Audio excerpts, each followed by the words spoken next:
Hello, this is a quick video. I'm just going to go through the practice exam the last practice exam that I've got. I'm going to do it quickly. I'm going to show you how to do it. I won't write it up, but I'll go through all the steps and I'll speak to how to interpret. So the first thing I'm going to do is I'm going to share my screen.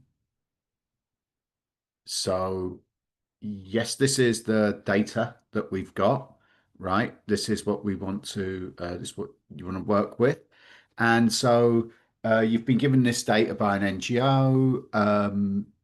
You need to produce a professional report. You need to create new variables. You've been given a set of variables, country name, region, both in words and numbers, country population, CO2 emissions in millions of tons, total number of motor vehicles in the country, and median income. So you want to know if there's a relationship between motor vehicles and CO2 production. So the first thing you have to think about is which types of variables are you going to have to create? So one thing to do, of course, is to look at, you want to present a regression, CO2 emissions by motor vehicles, controlling for median income in countries in Europe or North America. So I have to create a binary Europe or North America variable. And then I'm going to compare motor vehicles and CO2 emissions. CO2 emissions, when I look at it, is in millions of tons. So that's total CO2 emissions. And motor vehicles, the total number of vehicles on the road. So I'm actually going to have to create variables which account for population in some way. If you think about it, China and India should have the most CO2 emissions and they should have probably the most cars. But that's because they have the largest populations. We want to talk about the relative effect. So, what we really want to think about is per capita CO2 and number of cars per 100 people or per 1,000 people. So, the first thing I'm going to do is I'm going to create my dependent variable. And so, this is going to be CO2 per cap. So, I'm not sure how this is going to be yet. So let me do equal. So I'm going to do CO2 emissions, but I'm going to multiply this by a million first. So, so this is the actual CO2 emissions, right? Divided by population. And this gives me CO2 per capita. So this is the CO2, the ton of CO2 per person. I could do per 100 people or something like that, but let's see. This might look reasonably good. Yeah, I mean, I think in a way this might work out to, you know, thinking about CO2 per person, right? This is the number of tons each person produces in a year. It's probably a decent way of thinking about it. Now I'm going to insert just because I want to keep that variable at one end because if I'm going to be doing the regression. So I'm going to do cars per cap. So this will be the number of cars per person. I'm probably almost certainly going to have to transform this a little bit more in some way.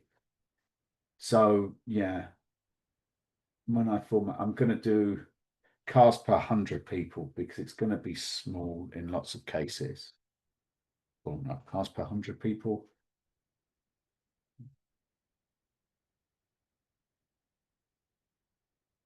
Some countries are still really, really small. Let's do cars per 1,000 people. Doesn't really matter. Yeah. So I'm going to change that to cars per 1,000.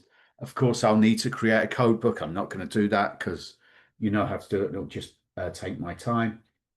And then I'm going to insert my regional variable, right? So US EU or not. I'm going to sort the data. I'm just going to do it the easy way. You should do the ifs command, right? But sod it. I'm not going to do the ifs command because I'm not taking the exam. So I'm going to sort by region one. See how I've highlighted all of the data. So region is going to be 0 if anything else. Yeah, so that's Europe. Then Mid East. all the way down to North America. There are only 3 North Americans, so I'm just going to type those in by themselves. And that's it. Now I'll need to create a code book again for that, but I'm not going to because I'm not taking the exam, but you should on the exam.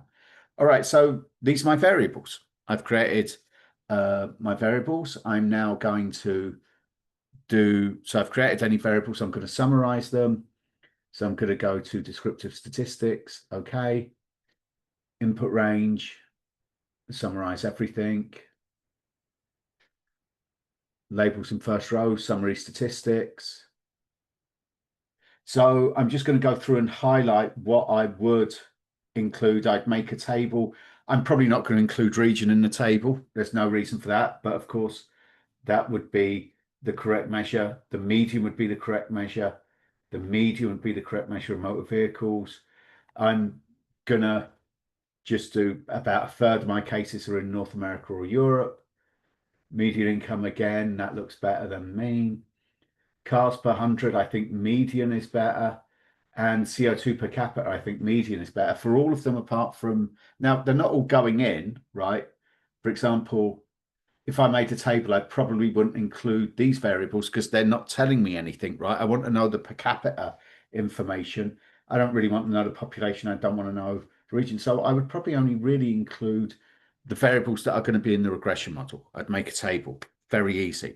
All right, so I'm going to now visualize 2 variables. So let's look at the minimum and maximum, see if everything looks okay. They look as they should do, you know, they look as they should do. There's a big outlier here.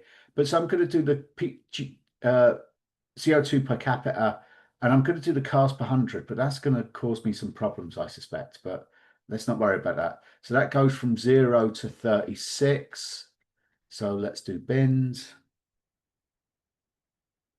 I'm going to go up in 5s, 10, and then to 35.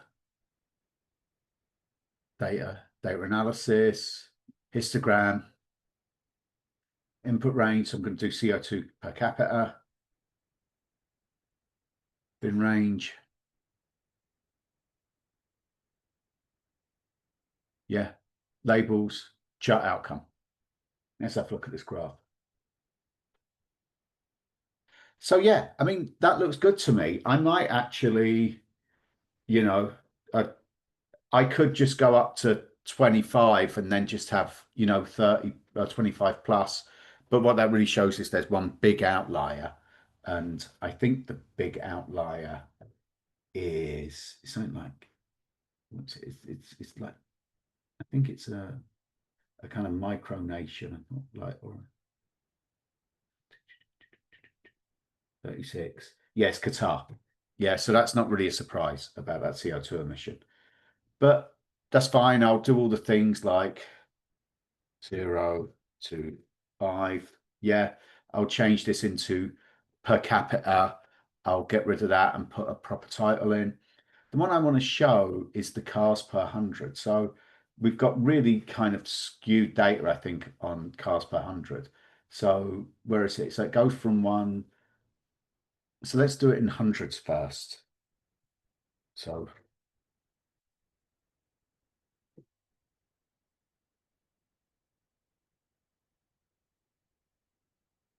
histogram.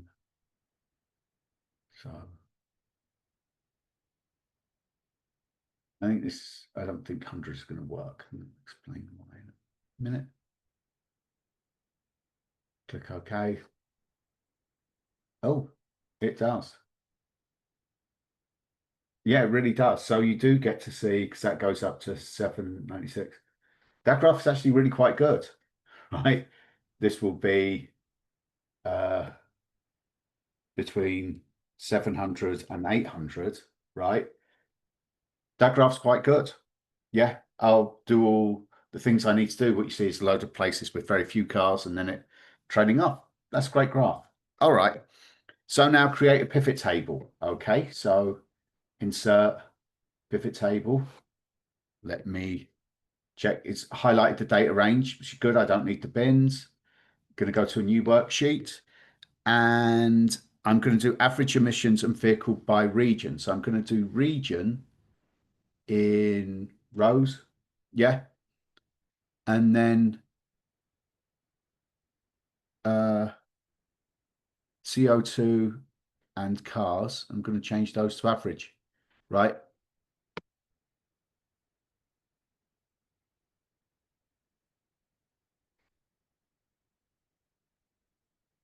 Yeah. So what we see is, Europe has a lot of cars, North America has a lot of cars, Oceania has a lot of cars, Africa has very few. CO2 emissions, Europe has not bad actually, CO2 emissions. US and Oceania have very bad. Mid East, very high.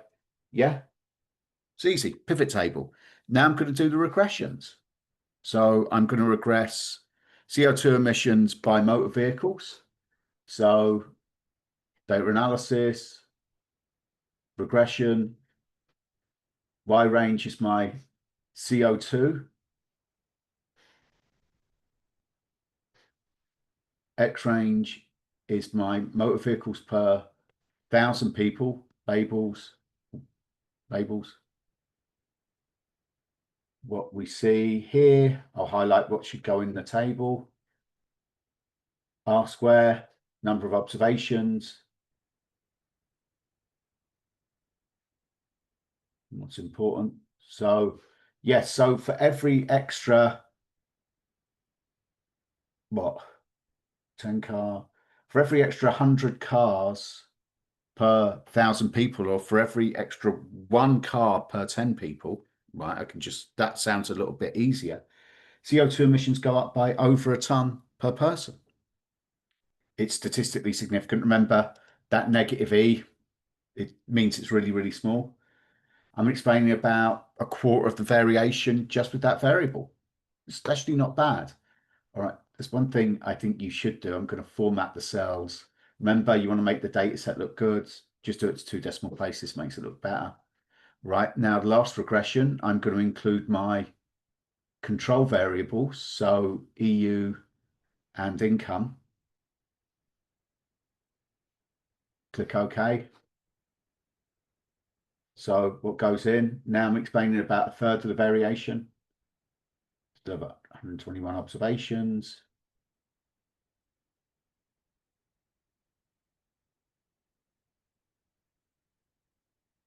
Everything's significant. So again, cars is statistically significantly related to CO2 output. Controlling for whether a country is in Europe or the United or North America, and controlling for income, I'd probably change the income variable to thousands, right? Just when I do the interpretation. So I would do it in 10. So this coefficient would be 1,000 times that. Oh, I'm going to do 10,000. So when I talk about it, I can say for every $10,000 increase in median income, controlling for everything else. Yeah, but I'll change that in a bit. But yeah, so cars, for every extra one car per 10 people, when you control for median income and if a country is in the North America or Europe, CO2 emission goes up by about a ton a person over a year. If a country is in Europe or North America, controlling for income and cars, they produce about 4 tons less on average than other countries, controlling for income and cost per capita. And for every extra $10,000 in median income, controlling for cars per population and whether a country's in Europe or North America, for every extra $10,000, CO2 emissions goes up by about a ton a person. And I'm explaining about a third of the variation. That's it. That's all it is. Okay. Write that up, make it pretty, make proper tables. I don't want to see this. You'll lose points for this. I want to see professional stuff from you.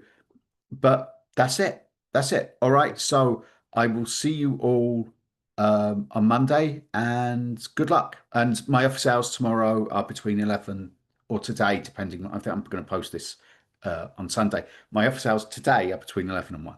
All right. See you soon. Bye bye.